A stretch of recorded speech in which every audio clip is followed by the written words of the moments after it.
കേട്ടില്ലേ? എത്ര ശ്രുതി മധുരമായ സംഗീതമാണ്. അത് ഗാനഗന്ധർവന്റെ വോയിസിലാവുമ്പോൾ അതിന് ഇരട്ടി മധുരമാണ്.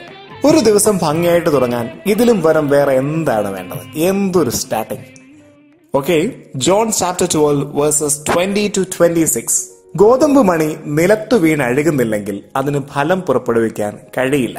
ഈ വചനം നാളുകൾക്ക് മുമ്പ് പൂനെയിലെ മലയാളികൾക്ക് വിശദീകരിച്ചു കൊടുക്കുന്നതിനിടയിൽ ഞാനങ്ങ് വാചാലനായി പോവുകയാണ്. രസമുള്ള വചനമായതുകൊണ്ട് ഞാനിങ്ങനെ കാട് കയറി വ്യാഖ്യാനിച്ചു പോവുകയാണ്. അതിന്റെ ഒരു സംതൃപ്തി കഴിഞ്ഞിട്ട് ഞാനിങ്ങനെ പുറത്തേക്ക് ഇറങ്ങുമ്പോൾ ഒരു ന്യൂ ജെൻ പെൺകുട്ടി വന്നിട്ട് എന്നോട് ചോദിക്കുകയാണ്, ഒരു ഡൗട്ട് ഉണ്ട് ബ്രദർ എന്ന് പറഞ്ഞിട്ട് ചോദിക്കുകയാണ്, ബ്രോ ഈ ഗോതമ്പ് എന്ന് പറയുന്നത് പൊടിയല്ലേ? ചപ്പാത്തി ഉണ്ടാക്കാൻ വേണ്ടി നമ്മൾ യൂസ് ചെയ്യുന്ന ആ പൗഡർ? എന്റെ അമ്മോ, ചോദ്യം കേട്ടത് ഞാൻ പകച്ചുപോയി. ചപ്പാത്തി ഉണ്ടാക്കാൻ വേണ്ടി ഉപയോഗിക്കുന്ന ഒരു പൊടിയായിട്ടാണ് അവർക്ക് ഗോതമ്പിനെ പരിചയം. ഈ പൊടിയാകുന്നതിന് മുമ്പ് ഗോതമ്പ് നടക്കുന്ന ആ പ്രൊസീജിയറിനെ പറ്റിയൊന്നും അവർക്ക് യാതൊരുവിധ ഐഡിയയില്ല. ഇത് ഫാസ്റ്റ് ഫുഡിന്റെ കാലമാണ്. എല്ലാം ഫാസ്റ്റ് ആയിട്ട് നടക്കണമെന്ന് ആഗ്രഹിക്കുന്ന ഷോർട്ട് കട്ടുകൾ തേടുന്നവരുടെ ഒരു കാലമാണ്. 1 2 3 ഫുഡ് റെഡി.